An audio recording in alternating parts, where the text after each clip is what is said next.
información, esta responsabilidad. Entonces siempre el médico tratante es el que tiene la obligación de decir. Una pregunta, ¿qué connotación puede dar uno, digamos, en los pacientes, donde la familia es la que aísla al paciente?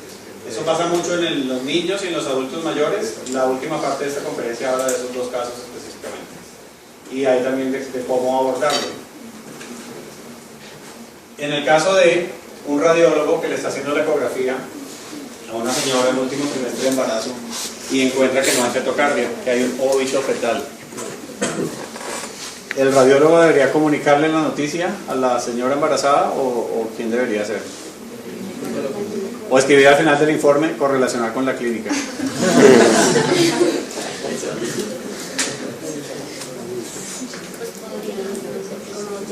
Llamar al ginecólogo en ese momento que venga entre los dos. Correcto. Entonces, cuando la institución permite la logística, se puede hacer eso, hablar de especialistas del médico para que el médico tratante sea quien informe la noticia, o trasladar a la paciente nuevamente al servicio de maternidad para poner el resultado para que haya el informe. Pero los pacientes ahora son muy informados y muy pilos y han hecho 20 ecografías antes de ese momento y siempre han escuchado la fetocardia. Entonces, doctor, ¿por qué no escucho el corazón de mi bebé? Yo le ve la cara al radiólogo y le dice, ¿pero qué pasa? ¿Está bien mi bebé? ¿Le debe decir o no debe decir? Sí. Está pidiendo. La paciente está pidiendo la información veraz y además el radiólogo no es un técnico que está haciendo solamente la ecografía, es un médico especialista y un acto médico es comunicar el diagnóstico. Entonces, aunque no le correspondería al radiólogo en ese momento, si la paciente ya lo está pidiendo o exigiendo, pues es importante que le digan los hallazgos. Esa es una de las pocas situaciones en que radiología hace contacto directo con el paciente, porque en la mayoría de las veces ellos hacen el diagnóstico de las imágenes, pero no tienen que estar ahí directamente con el paciente. En ultrasonido sí, o en radiología intervencionista, pero en otras áreas no. En ese momento podría ser él quien tenga que dar la noticia y obviamente ya pasar al servicio de maternidad. ¿Okay? Yo tengo una duda. Sí. En este caso, la señora se está haciendo la persona que le hiciera la ecografía. Él está preguntando, pero está solo. Porque muchísimas veces Es frecuente. No sé, o sea. Una solución intermedia podría ser decirle, mire, hay algunas cosas que están aquí, que se están saliendo de lo normal, que no están muy bien. Voy a remitirle este resultado lo más rápido al doctor tal, que es un médico tratante, para que él le explique con detalle. Y si la paciente se conforma con eso, se puede posponer un poquito el momento de comunicar la mala noticia. Sin embargo, la paciente dice, no, pero dígame ya, porque el bebé no le abre el corazón, ¿está vivo o está muerto? O sea, ya toca decir. Sí, pero lo que puedo, pienso yo, o sea, me estoy poniendo en el caso de una señora con un embarazo bien adelantado. Esa señora tiene que ir en ese momento muy pronto a que la vea el ginecobstetra o urgencias de un hospital o esas cosas. Entonces, de pronto, como dices tú, una persona que esta señora se va a ir con el golpe de su vida, pues de que su bebé y no sabe, de pronto sí, llamar al ginecólogo, llamar que venga alguien de su familia y llegue ahí para poder decirle antes de que estén ahí reunidos y decirle que tiene que irse para el hospital donde le estén atendiendo, etc. Porque la mayoría de las señoras están haciendo personas y darle esa noticia para que salga a la calle. Es posible que sea complejo. Es posible que yo hubiera... No sé. Totalmente de acuerdo, es posible que hubiera enfocado el caso un poquito más hospitalario, o sea que la paciente hubiera pasado del área de maternidad al área de radiología. Pero si por ejemplo fue ambulatoria, hay IME y no estaba ahí en un hospital, sino que tenía que irse con su resultado en un sobrecito, ahí la cosa cambia. Y estoy muy de acuerdo en que el apoyo familiar o el apoyo de alguien en ese momento sería fundamental y no dejarla sola con todo el shock de lo que implica la noticia en ese momento. Entonces, de pronto, tal vez es como decías tú con el otro paciente, ver el contexto. Si la paciente está en un hospital, etcétera, es un contexto diferente a si está ambulatoria. O sea, hay que mirar el contexto para dar la noticia, porque dejamos una señora con una noticia muy compleja atravesando la calle, que no pone atención y después son dos, cualquier cosa por eso que no puede suceder. Gracias, un pertinente. ¿Cómo comunicar la mala noticia? Se debe comunicar con tacto y con profesionalismo, en el lugar adecuado, en el momento apropiado, tener siempre en cuenta la confidencialidad. Escuchen esta historia. Un amigo mío fue a dermatología, tenía un lunar, le hicieron una biopsia y fue después por el resultado. Esta era la entrada del consultorio de la doctora, de la dermatóloga que hizo la biopsia, y esta era la sala de espera. Él estaba entrando desde la puerta, tenía que atravesar toda la sala de espera, y la dermatóloga dice: oye, menos mal que viniste, porque imagínate que te salió un melanoma. Él quería que le tragara la tierra, primero, pues porque le estaban diciendo que tenía cáncer, y segundo, porque por lo menos 15 personas más se enteraron en ese momento que tenía cáncer. Otra cosa que hacemos con frecuencia es hablar en los pasillos, hablar en el ascensor, hablar en la cafetería de los casos de los pacientes. Primero, pues porque uno quiere comentar o quiere preguntar, necesita orientación o quiere desahogarse de un caso difícil que vio y eso, pero no se puede dar cuenta que hay personas alrededor que podría estar escuchando y no tenemos derecho a comentar la información confidencial de los pacientes, diferente en una junta, en una revista médica o en una toma de decisiones con un grupo de profesionales, pero no tenemos por qué estar comentando los temas de los pacientes. La confidencialidad es muy importante. Los pacientes tienen derecho a la información y a la no información. El paciente puede manifestar que no quiere saber detalles sobre el diagnóstico o sobre el pronóstico, sino que solamente le digan lo que hay que hacer. Y hay que pedir consentimiento cuando vamos a dar una mala noticia de que esté presente ahí personal en formación. O sea, cuando estamos con estudiantes, con internos, con residentes, el médico tratante que va a dar la mala noticia debe decirle: mire, estoy con la doctora, el doctor tal, ellos son estudiantes de último año de medicina, nos van a acompañar, ¿están de acuerdo? 99% de las veces dicen que sí. Muy rara vez dicen: no, que no haya nadie más, no quiero estudiantes, no quiero practicantes. Entonces, pues ahí obviamente hay que respetar ese deseo, se le pide al personal de formación que se haga un momento mientras uno comunica la mala noticia, pero eso es muy exótico, casi siempre dicen que sí, porque entienden que es personal médico en formación y sobre todo que eso no se puede investigar. Pero hay modelos que se han descrito sobre cómo comunicar las malas noticias, hay muchos, uno de mis favoritos es este, el modelo de Bookman y colaboradores, que tiene 6 pasos y ayuda además a hacerlo sistemáticamente. El primer paso es la preparación. ¿Qué tenemos que preparar? Tener tiempo suficiente para prestar la mayor atención posible, silenciar celulares o otros dispositivos en el lugar adecuado, lo posible privado, en un consultorio mejor, si se puede, en un lugar cerrado, nos pueden acompañar en eso. A veces hay que orientarnos un poquito y decirle: bueno, necesitamos que los familiares directos, o sea, cónyuges, hijos, padres, hermanos, son como los familiares directos. Y si el paciente ya pide, pues que esté todo, pues se mira si físicamente es posible, y si no, pues se quedan unas personas y les pedimos que ellos le informen a los demás si el paciente lo permite. O sea, es el paciente el que tiene que decidir quién puede escuchar la información. Hay pacientes que pueden decir: no, cuénteme a mí primero y yo después le diré a mi familia o veré qué hago, pero solamente yo quiero saber y hay que respetar eso. Debemos saludar adecuadamente, presentarnos si no lo habíamos hecho antes, ser corteses y amables, y debemos demostrar interés y respeto por ese otro ser humano que está ahí al frente. El segundo paso es establecer qué tanto sabe el paciente. Ha habido situaciones en las que dice: bueno, este cáncer que usted tiene tan invasivo en el peritoneo, tenemos que empezarle este tratamiento porque tal, y al paciente nunca en los 3 hospitales que lo habían remitido hasta llegar a ese sitio le habían dicho que podía tener un cáncer, ni mucho menos que era invasivo ni que era metastásico, ¿sí? Entonces lo primero es decirle: bueno, en el hospital tal o de todos los exámenes que le han hecho, ¿qué le han dicho hasta ahora que usted tiene? ¿Sí? Saber primero qué sabe el paciente. Si uno ve que el paciente no le han informado nada, es diferente porque uno va a ser el primero que le va a decir. Pero si ya el paciente tiene algún conocimiento, ya podemos partir de ahí y seguir avanzando en el proceso de comunicar mejor.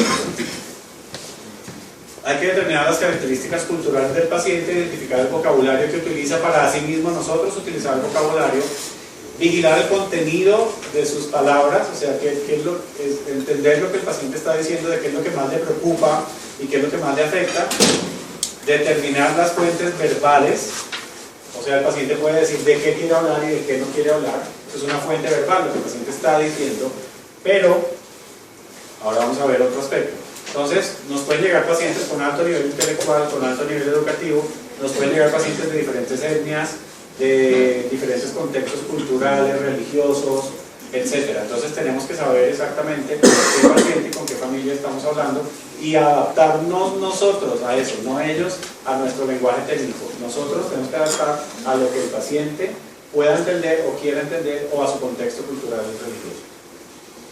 Habíamos hablado de identificar fuentes verbales, es lo que el paciente dice que quiere saber o no quiere saber, pero también es muy importante identificar las fuentes no verbales, porque pueden reafirmar o contradecir la información verbal.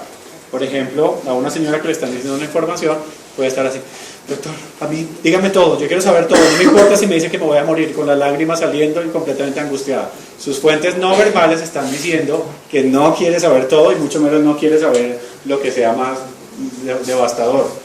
Entonces, aunque ella esté diciendo, dígamelo todo, que yo soy fuerte y a mí no me importa que me diga que me voy a morir o que mi esposo se va a morir, su fuente, sus manifestaciones no verbales están indicando lo contrario. Entonces, lo no verbal a veces se contradice con lo verbal. Debemos ser capaces de detectar eso en los gestos del paciente, en elementos que indiquen angustia, ansiedad, etc. Y aunque el paciente diga, dígame todo, uno lo va haciendo gradualmente y de una forma muy tranquila y muy compasiva. Identificar las posturas que tiene el paciente, pero también las nuestras, el contacto físico, los movimientos del cuerpo, la expresión facial, el comportamiento visual, la voz, el uso del tiempo, la presencia física. Debemos saber si es apropiado en algún momento darle una palmada en el hombro al paciente o no. ¿Qué tan apropiado es que uno toque al paciente para decirle lo siento? ¿Nada apropiado? Pues resulta que un contacto físico apropiado puede ser reconfortante en la mayoría de los casos. ¿Pero qué es apropiado? Puede ser una palmada en el dorso de la mano, en el antebrazo, en el brazo o en el hombro y no más. ¿Listo? O sea, una palmada de esta forma puede implicar que es un ser humano el que está del otro lado y que le importa lo que le está pasando a ese otro ser humano. Por ejemplo, enfermería, si es un poco más experta en esto, porque ellos siempre tocan al paciente, le dan una palmadita, le dicen, bueno, no sé qué.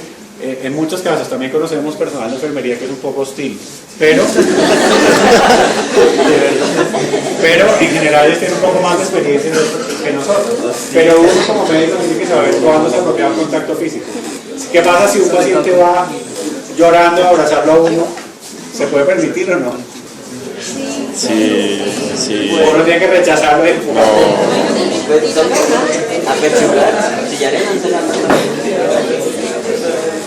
Ok, eso es relativo, depende de muchas cosas, pero es importante que uno piense sobre eso. O sea, tenemos que reflexionar y saber cómo reaccionaríamos si eso pasa. Entonces, si es un paciente que está quebrado emocionalmente, que está llorando, que le acabamos de dar una mala noticia y necesita por lo menos un hombro para recostarse, se le puede permitir por unos segundos, pero obviamente digamos que no se pasen ciertos límites y que haya como un espacio apropiado. Todos sabemos cuál es el espacio íntimo apropiado que se debe mantener entre las personas. ¿Ok?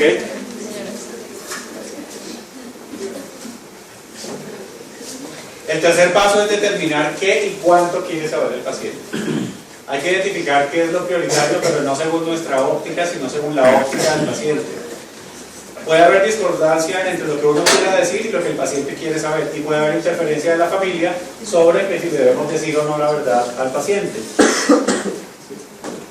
¿Cuál es la técnica correcta de hacerlo? Hacemos una introducción general, entonces decimos, bueno, tenemos ya los resultados de todos los exámenes, los síntomas que usted ha tenido corresponden a algo que ya hemos podido determinar, y a usted que le interesa saber, o sea, le explicamos un poco el diagnóstico y procedemos. A usted que le interesa saber del procedimiento que vamos a hacer, o qué más quiere saber de la enfermedad, qué preguntas tiene de lo que le han dicho hasta ahora. Hay que respetar el deseo de no información, porque el paciente puede decir, no, a mí no me diga nada de esas cosas, yo no entiendo nada de eso, dígame qué me van a hacer y cuándo me voy para la casa. El paciente a veces quiere saber solo eso. Pero si vamos a obtener un consentimiento informado, sí tenemos que informarle al paciente por lo menos qué es el procedimiento, por qué lo vamos a hacer, las alternativas, los riesgos y los beneficios. Esa información sí es mínima y el paciente y la familia deben saberlo antes de proceder a autorizar o no autorizar lo que sigue. Pero hay otras cosas como aspectos pronósticos que al paciente puede no interesarle y no tenemos por qué ir hasta allá a contarle, a menos que el paciente lo pregunte. Pero cuando el paciente dice que no quiere saber nada, entonces nos amargamos y nos vamos y nunca más lo vamos a dar información al paciente. Eso tampoco es correcto, porque el paciente puede estar pasando por una situación emocional que en ese momento no quiere saber, pero más adelante sí lo querrá. Entonces dejamos la puerta abierta para volver en otro momento. En la segunda escena, ustedes vieron que él le dijo, bueno, él le dijo, déjenme solo. Entonces los dije, perfecto, volveré más tarde para ver cómo estás y seguimos hablando. Entonces dejar la puerta abierta para otro momento. Pero en alguna circunstancia el paciente puede decir, yo no quiero saber, ahora no me diga nada, o algo así, y eso también hay que respetar. El cuarto paso es informar y educar. Si el paciente indicó que desea saber toda la verdad sobre el diagnóstico y aspectos pronósticos, pues procedemos a hacerlo de forma gradual y de forma en un lenguaje que el paciente entienda. Si indicó que prefiere no saber los detalles de la enfermedad, procedemos a explicar la terapéutica y los planes que siguen. En el caso que tú mencionabas de tu familia, ustedes manifiestan que si hubieran querido saber la verdad sobre el diagnóstico y sobre los aspectos pronósticos de la enfermedad, pero el médico no tuvo en cuenta ese deseo, sino que simplemente pasó de una vez a esto. Pero primero uno tiene que saber cuáles son las expectativas del paciente y la familia. Empleamos un vocabulario del paciente o que él entienda, obviamente no vamos a usar nosotros términos que no usemos, pero sí un vocabulario que ellos puedan entender. El paciente tiene derecho a aceptar o a rechazar lo propuesto, y porque lo rechace no abandonamos al paciente. En cuidado paliativo no es infrecuente que pase que cuando una familia dice, bueno, una señora tiene 70 años y se encontró un tumor cerebral extenso que se puede operar, pero que la cirugía puede tener algunas consecuencias y que tiene unos riesgos, aunque también tenga muchos beneficios, y que es la única forma de hacer citorreducción y de luego empezar quimioterapia y radioterapia. Pero la familia puede decidir, porque la paciente así lo manifestó, que no querían ningún tipo de tratamiento de ese tipo y que ellos ya no se van a hacer ni cirugía, ni quimio, ni radio. Entonces no procede con cuidado paliativo en este caso. Pero muchos de los profesionales abandonan al paciente. Como no se hizo cirugía, no se hizo quimio, no se hizo radio, pues ya no es mi problema. De hecho se molestan y abandonan totalmente al paciente, y resulta que no necesariamente. Podrían continuar siendo oncología, neurocirugía, cirugía general, servicios tratantes, pero con el apoyo de cuidado paliativo. De modo que el hecho que el paciente rechace lo que se le proponga, primero, es su derecho, y segundo, no implica que nosotros abandonemos o terminemos la relación médico-paciente en ese momento. El paciente tiene derecho a reaccionar y expresarse afectivamente como mejor lo considera. No llore, ¿qué le pasa? Pero si le estamos diciendo que le vamos a hacer el tratamiento. No se puede hacer dentro de un marco de conductas socialmente aceptadas. Reforzamos y clarificamos la información proporcionada, evitamos usar anglicismos, galicismos o tecnicismos excesivos, y si tenemos que usarlo porque no sabe el paciente el nombre del diagnóstico o el nombre del procedimiento, hay que hacer una coreografía retrógrada endoscópica. Si nos toca decirle el término, pues procedemos inmediatamente a explicar qué es eso. O sea, puede que tengamos a veces que usar un tecnicismo, pero tenemos que explicarle al paciente qué significa. Si hay material gráfico, lo utilizamos si está disponible. Reforzamos y clarificamos la información impartida, verificamos si comprendieron o no. Si tenemos duda de que lo hayan entendido, le preguntamos al paciente que explique con sus propias palabras, pero que no se sienta como en un examen oral, sino decirle, bueno, cuéntenos usted qué entendió. Permitir ser interrumpidos, hay profesionales que el paciente, pero espere doctor, pero ¿cuánto tiempo me va a tomar esto? Cuando uno está diciendo la gran noticia de que tiene el mejor tratamiento disponible para esa enfermedad, pero el paciente quiere saber es cuánto va a estar hospitalizado, cuánto dura la incapacidad, si va a poder volver a trabajar o ver a su familia, etc. Entonces, no nos debemos molestar cuando el paciente interrumpa porque está en su derecho a hacer preguntas. Lo que sí debemos es pues, tampoco dejar que se distorsione la conversación, sino contestar la pregunta y volver a retomar el hilo de la conversación. Ahorita con lo que tú dijiste, lo que hemos estudiado paliativo muchísimas veces es lo que menciona el doctor Kevin. Todo el mundo asegura haberle dado la información al paciente, pero cuando el paciente llega, dice a mí nadie me dio, yo no sabía eso. Y entonces muchísimas veces quedamos ante la duda de si el paciente sí se le dio la información que uno cree que sí se le dio, pero qué tanto de eso el paciente entendió. Entonces esas dos preguntas al principio, de saber, preguntar al paciente qué tanto sabe, y después de que se le da la información con todo eso que ha hecho Kevin, preguntarle qué entendió, qué dudas tiene, es importantísimo porque muchísimas veces nosotros nos expresamos, pero los pacientes están en un momento en que no están entendiendo lo que estamos diciendo en la forma que nosotros queremos decir. Y hay una cuestión importante, los pacientes en este momento y sus familias entran a internet y encuentran todo. Entonces es algo que podemos usarlo a favor nuestro, pero saber qué es lo que está pasando. Ellos llegan a sus casas y entran y empiezan a mirar todas las cosas. Y hay algo en relación con cuidado paliativo que es una connotación que hay que tener cuidado, y es cuando los médicos no informan el pronóstico ni el diagnóstico claro al paciente y lo remiten a cuidado paliativo, y alguien entra en internet y mira que es cuidado paliativo, muchísimas veces es el sitio donde se atienden los pacientes que están terminales. Entonces, si yo no tengo claridad del diagnóstico y me están remitiendo a un sitio donde atienden pacientes terminales, pues voy a llegar con mucha agresividad y mucho miedo, etc. Entonces creo que es muy importante que podamos saber qué sabe el paciente, que a pesar de